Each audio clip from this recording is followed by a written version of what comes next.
200 metre നീളമുള്ള ഒരു train 900 metre നീളമുള്ള ഒരു തുരങ്കം കടന്നത് 44 സെക്കൻഡ് കൊണ്ടാണ്. അങ്ങനെയാണെങ്കിൽ ട്രെയിനിൻ്റെ വേഗത മണിക്കൂറിൽ എത്ര കിലോമീറ്റർ? അതായത് വേഗത കാണാനുള്ള ഫോർമുല ഡിസ്റ്റൻസ് ബൈ ടൈം, ദൂരം ബൈ സമയം. ദൂരം കാണാൻ, ഡിസ്റ്റൻസ് കാണാൻ ട്രെയിനിൻ്റെ പാലത്തിൻ്റെയോ പ്ലാറ്റ്ഫോമിൻ്റെയോ തുരങ്കത്തിൻ്റെയോ ഒക്കെയോ നീളം തന്നിരുന്നാൽ രണ്ട് നീളം കൂടെ കൂട്ടണം. ട്രെയിനിൻ്റെ നീളവും തുരങ്കത്തിൻ്റെ നീളവും കൂടെ കൂട്ടണം. അതായത് 200 മീറ്റർ 900 മീറ്റർ 1100 മീറ്റർ.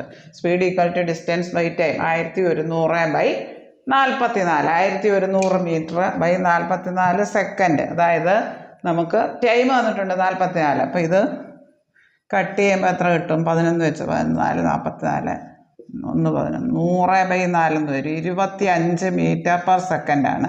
നമുക്ക് മീറ്റർ പെർ സെക്കൻഡിനെ കിലോമീറ്റർ പെർ അവർ ആക്കണമെങ്കിൽ, അങ്ങനെയാണ് ചോദ്യം. അത് എത്ര കിലോമീറ്റർ എന്നാണ് മണിക്കൂറിൽ ആക്കണമെങ്കിൽ നമുക്ക് 18 ബൈ 5 ഇട്ട് ഗുണിക്കണം. 5 ഇട്ട് കട്ട് ചെയ്യുന്നു. 18 ഗുണം 5 90 കിലോമീറ്റർ പെർ അവർ. അതായത് മണിക്കൂറിൽ എത്ര കിലോമീറ്ററാണ്? ഓപ്ഷൻ ഡി ആണ് ഉത്തരം, 90. സ്പീഡ് സമം ഡിസ്റ്റൻസ് ബൈ ടൈം. അതായത് സ്പീഡ് സമം ഡിസ്റ്റൻസ്, രണ്ട് ദൂരവും കൂടെ കൂട്ടണം. ട്രെയിനിൻ്റെ ദൂരവും തുരങ്കത്തിൻ്റെ ദൂരം. പ്ലാറ്റ്ഫോം ആയാലും പാലമായാലും എല്ലാം അങ്ങനെ തന്നെ, അതിൻ്റെ നീളം കൂടെ കൂട്ടണം. 1100 200 900 1100 ബൈ 44. അതായത് 25 മീറ്റർ പെർ സെക്കൻഡാണ്. നമുക്ക് കിലോമീറ്റർ പെർ അവറിലാണ് ചോദ്യം. അതുകൊണ്ട് 18 ബൈ 5 ഇട്ട് ഗുണിക്കണം. 5 ഇട്ട് ഗുണിക്കുമ്പോൾ നമുക്ക് 90 കിട്ടും. ഉത്തരം നമ്മുടെ ഓപ്ഷൻ ഡി ആണ് ഉത്തരം, 90 കിലോമീറ്റർ പെർ അവർ വേഗത. മണിക്കൂറിൽ 90 കിലോമീറ്റർ പെർ അവർ എന്ന് പറഞ്ഞാൽ അർത്ഥം മണിക്കൂറിൽ 90 കിലോമീറ്റർ.